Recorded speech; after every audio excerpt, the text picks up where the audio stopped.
Hello and welcome to my latest video.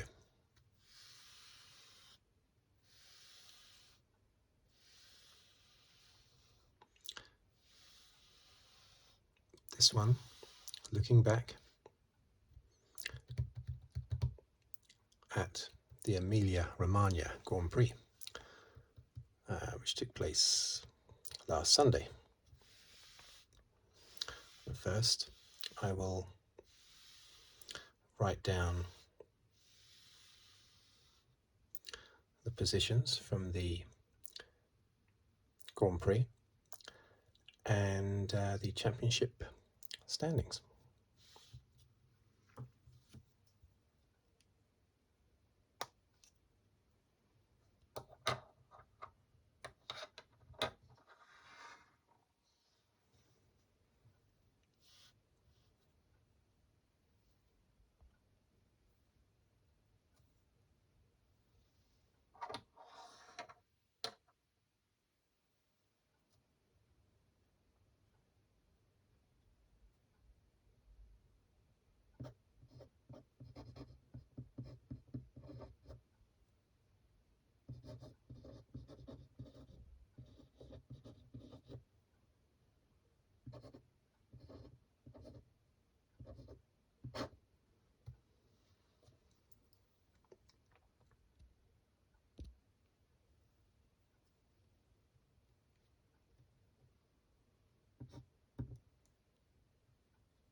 I won't write down the sprint race results,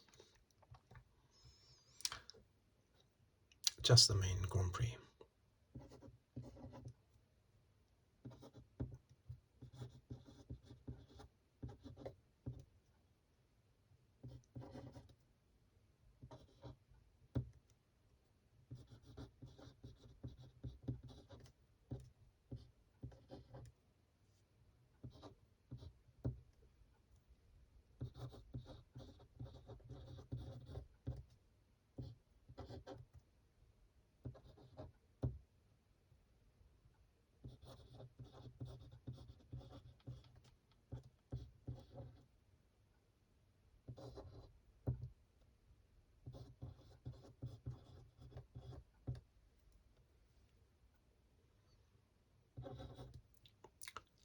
Just keep that in focus. Hopefully it's staying in focus okay.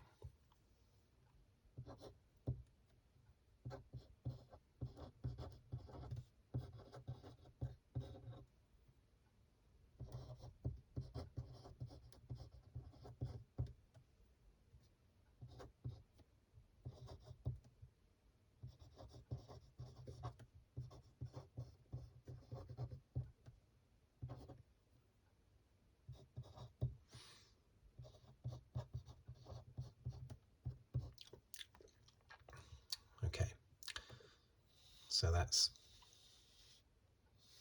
top 10 finishing positions and the points they scored. Let's just put down the championship positions as they stand at the moment.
Listen. Okay, and the constructors.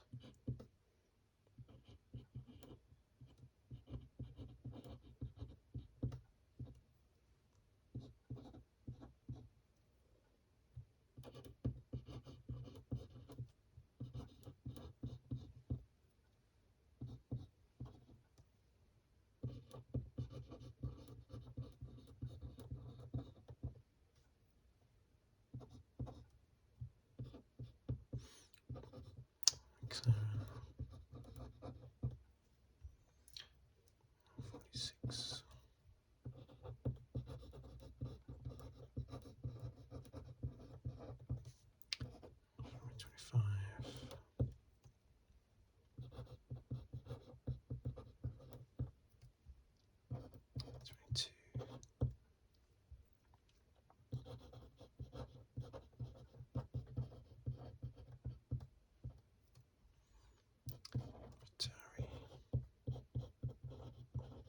Haas.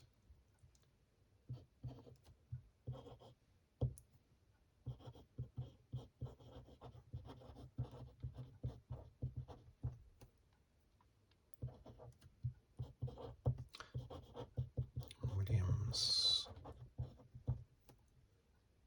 1. Okay.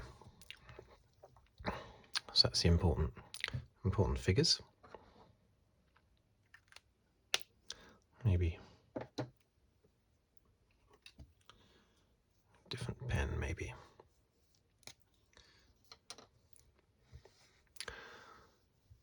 So now the sprint race, I didn't mark down the results for that because I'm not sure about the sprint race. It's always great to have more racing, but I think I would actually prefer the races, the main race, to be longer. I know they have to think about the fatigue of the driver and of the car, but if they could possibly eke out another 10 laps, say, on the main race,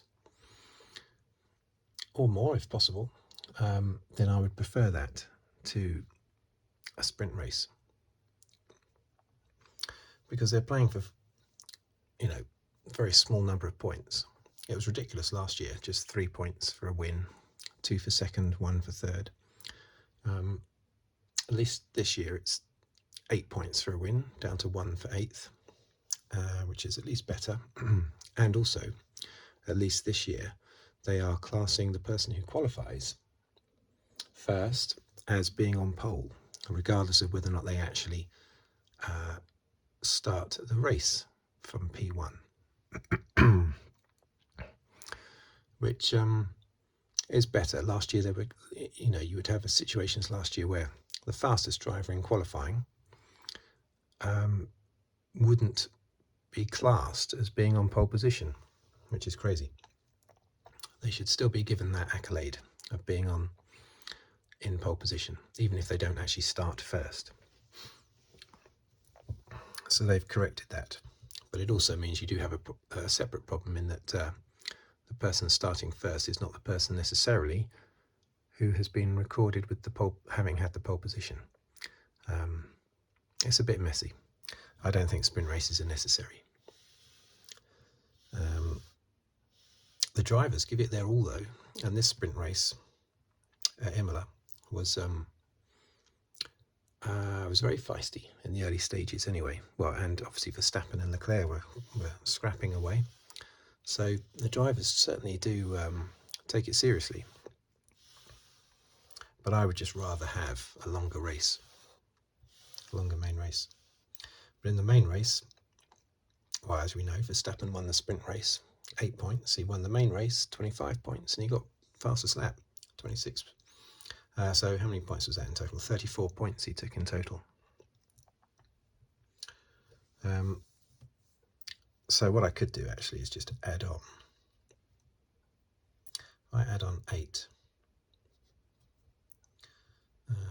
plus 8 there. Leclerc got 7. Perez got 6. Sainz. Oh, of course he didn't finish down there, did he? So I'll put him down here. Poor old Sainz. 5, Norris. 4, Ricciardo. Got 3. Bottas got 2.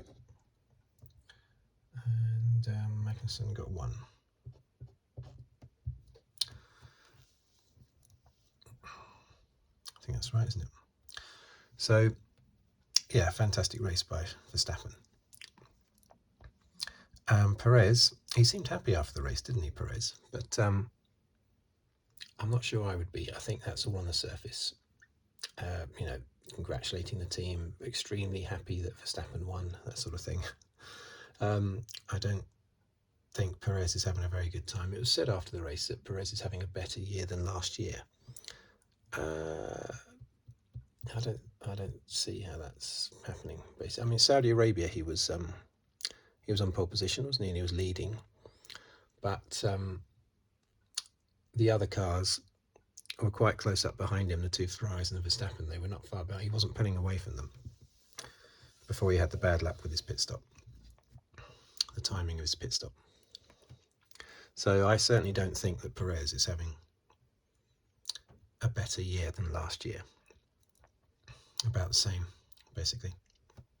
Very good driver, so I'm surprised that he's being blown away by Verstappen quite so easily. But hopefully that will change around, because I like Perez and he is a good driver. Norris, fantastic solid podium again. He's done so many of those where he's just almost goes unnoticed when you've got a battle for the lead and battles further down and no one notices Norris in third place. He's had a few like that. So that's excellent to see the McLarens back. And Russell, I mean, Mercedes apologising for giving Hamilton a car that he can't get higher than 13th in the race, but Russell had the same car. I think that's down to two things. The qualifying, Russell was 2 places, I think, further ahead than Hamilton on the grid, and Russell had a good start and Hamilton had a bad start, so straight away there was about 5 cars in between them, 4 or 5 cars in between them, and that was all it took, really, because overtaking was extremely tough, especially with DRS being out of action for nearly half the race. Russell managed to get past Magnussen early on, but I think that's the only person that Russell actually overtook in the race, I think. So it wasn't as if Russell came charging through the field. He just had a very good start. Hamilton had a very bad start and just couldn't get past the other cars. And of course, after the pit stops, was stuck behind the AlphaTauri of Gasly for pretty much half the race. Bottas, fantastic performance by Bottas again. Very, very good. And you see in the championship, Bottas is only just behind Hamilton. In fact, he's closer to Hamilton. I'd have to check this fact, but I think it's true. He's closer to Hamilton in points after 4 races than he ever was as Hamilton's teammate at Mercedes. And yet he's in an Alfa Romeo. So that's a bit odd, isn't it? It says more about the current Mercedes. But look at Russell, 21 points further ahead of Hamilton. So consistent he's been. What has he been so far? He's been 4th, 5th, 3rd, 4th, I think. I think he was 3rd in Australia, wasn't he? I think he was 3rd. 4th, 5th, 3rd, 4th. Leclerc, well, he just made a simple mistake. I mean, commentators have been beating him up a little bit afterwards, saying that he shouldn't have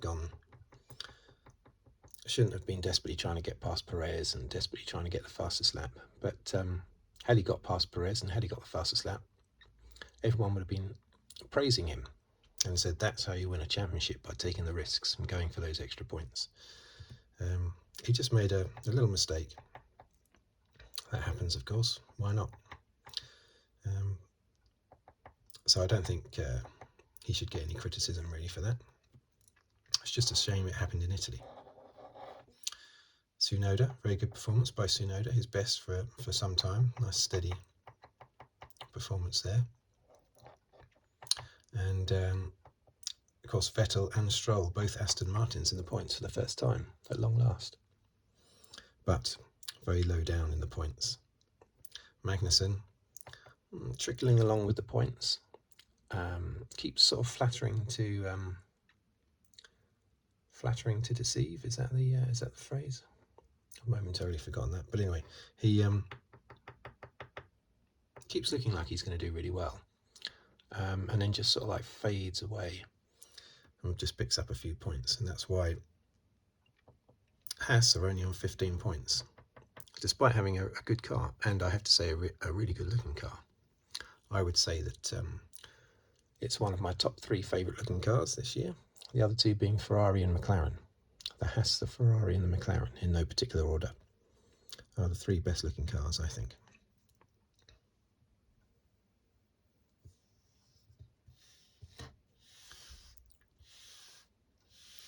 Now you see, people would say Perez, look, only 5 points behind Verstappen there. But Verstappen has won 2 races, and at no stage, yes, I know in Saudi Arabia Perez was holding the lead from pole position, but he wasn't pulling away. He was just sort of holding the lead from pole position. He may well have still won the race. We don't know. But he's definitely not as close in how they've driven this year. He's close there simply because Verstappen's had 2 retirements and Perez has had 1.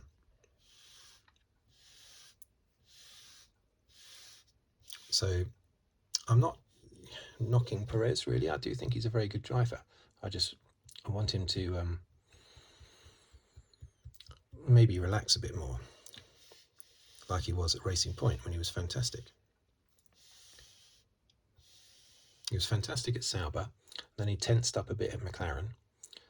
It was fantastic at Force India and Racing Point, and now he's tensing up again. I think if he can just relax a little bit, I think he'll get some good results against Verstappen. And, well, yeah, consistency, perfect consistency from Russell. Poor old Sainz, eh? Look how far behind he is, 48 points behind Leclerc. I mean, that's terrible, awful. 2 races now, he's retired on the first lap, last 2 races, from incidents. The one in Australia was definitely his fault. This one, I think he was sort of tagged by Ricciardo, wasn't it? I'll have to look back at that to see whose fault that was. Probably just a race. I think it was classed as a racing incident. But he's having a torrid time. He's got to try and lift himself up mentally. He's quite tough, though, Sainz. So I think he will do.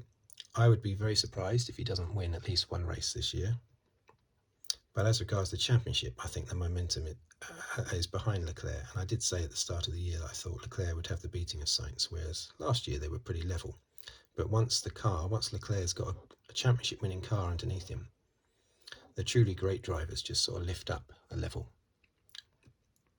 Their confidence goes up another level. And I think that's what's happened with Leclerc.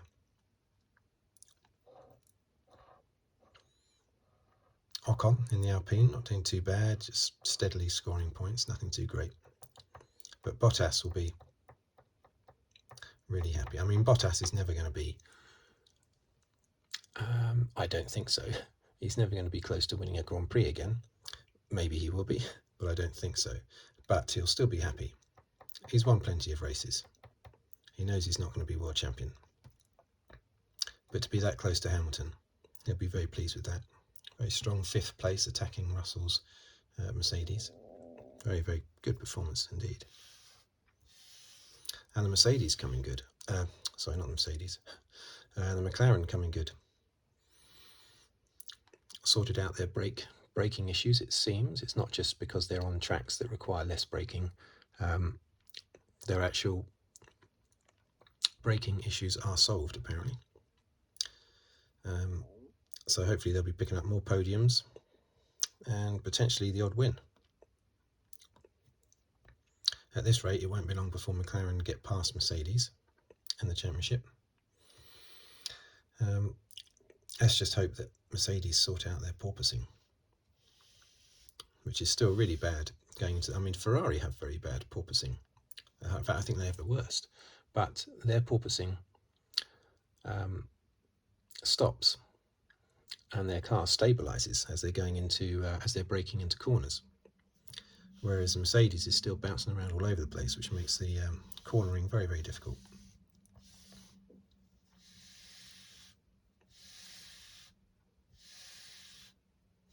But it wasn't a tremendously interesting Grand Prix, I have to say. Verstappen had it all pretty much under control. Yes, there was scrapping between Leclerc and Perez a little bit. Of course, we had the frustration of Hamilton trying to get past Gasly every single lap, at the same parts of every single lap. Now, I don't know whether that was... I think that's because obviously Gasly had DRS from the car in front of him. So the DRS wasn't helping Hamilton at all. And the circuit is a tricky one to overtake on.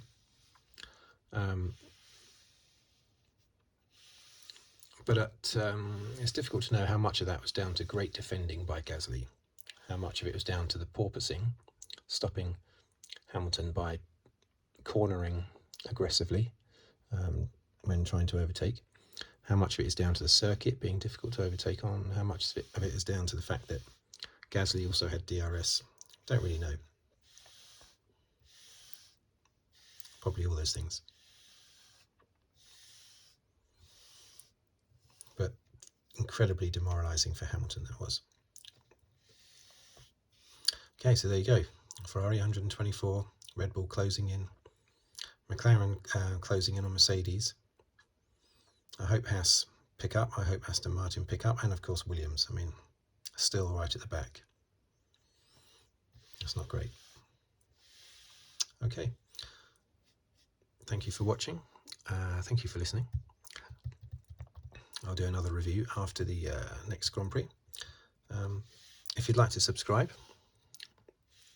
please do so, and like the video if you wish to, and feel free to comment. Feel free to put requests down. I do one video a week, and I try to make videos that are requested by people, but it takes time to release them. I've got about 6 or 7 videos currently recorded, and some of those were requested. I just haven't been able to get around to releasing them yet.